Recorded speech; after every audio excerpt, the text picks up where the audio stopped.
I had been counting the days.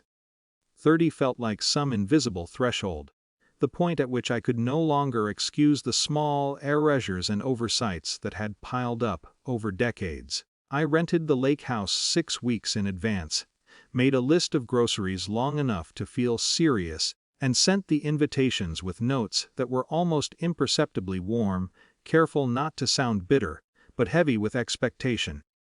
The first night alone, I wandered the rooms of the empty house, letting the quiet settle. There was a faint chill off the water, the way mornings in February always carried. I opened a bottle of wine I hadn't intended to drink alone, swirled it, and considered the pattern. Birthdays passed without acknowledgement, birthdays forgotten, contributions ignored. I had rehearsed a polite shrug each time, smiled when my suggestions were dismissed, and swallowed the irritation that curled in my stomach. By the second day, when no one arrived, the frustration had congealed into something sharper. I could see the layers of avoidance and disinterest as clearly as the ripples on the lake. I thought of my sister, always first to post cheerful photos, always the one whose plans everyone seemed to follow. When I saw the post, family weekend vibes, pictures of everyone together, at a different lake, 2 hours away, something inside me settled into quiet, deliberate resolve. I didn't comment, I didn't send a message. I just sat with the silence, letting it speak for me. The next morning, I opened the bank app and began methodically stopping the payments I had been carrying for years. Mom's mortgage, Dad's truck lease, the business loan they all insisted I co-sign.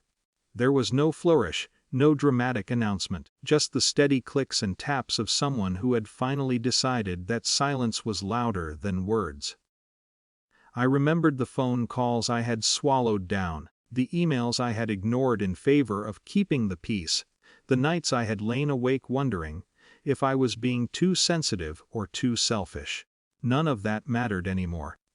What mattered was the principle that care cannot be assumed, that generosity should not be one-sided, and that a repeated lack of acknowledgement had consequences. By evening, the texts came. "Mom, did something happen?" I stared at the message, the cursors blinking between us, as if the room itself waited for my reply. I typed slowly. Yeah, I finally took the hint, and then I put the phone down. No one screamed, no one confronted me immediately. The authority I had always felt denied by my family was now quietly undeniable. The truck wouldn't be paid, the mortgage would slip into delinquency if no one intervened. The business loan, once a shared responsibility, was now mine no longer. They would have to reckon with the fact that I existed on terms other than theirs. The lake outside reflected the afternoon sun, and I walked the edge of the dock, letting the water's cold lick at my boots. It was not a victory in the way movies make it seem. No one was kneeling, no one was groveling. It was a moment of equilibrium restored, subtle but absolute. My leverage was real, concrete, and for the first time in a long time, I could breathe without anticipating erasure. That night, I lit a small fire in the fireplace, opened the wine again, and watched the flames twist. There was no celebration. I did not feel triumphant.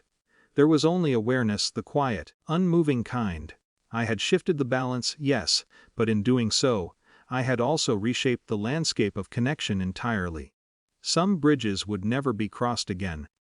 Others might wait, uncertainly, for repair. I thought of the birthdays I would spend in the future, perhaps still alone, perhaps with those who chose to be present, and I realized that the absence I had felt all my life was now mirrored by presence on my own terms. Power had shifted, consequences were clear, and yet the ache of relational loss remained. It was neither punishment nor revenge. It was a recalibration, precise and unavoidable. The lake darkened, the house creaking gently as the wind moved through the trees. I sipped the wine. I had not shouted. I had not demanded attention. I had simply let my life, my choices, my support, my patience speak with clarity. And for the first time, I felt it. The quiet authority of someone who had finally taken the hint.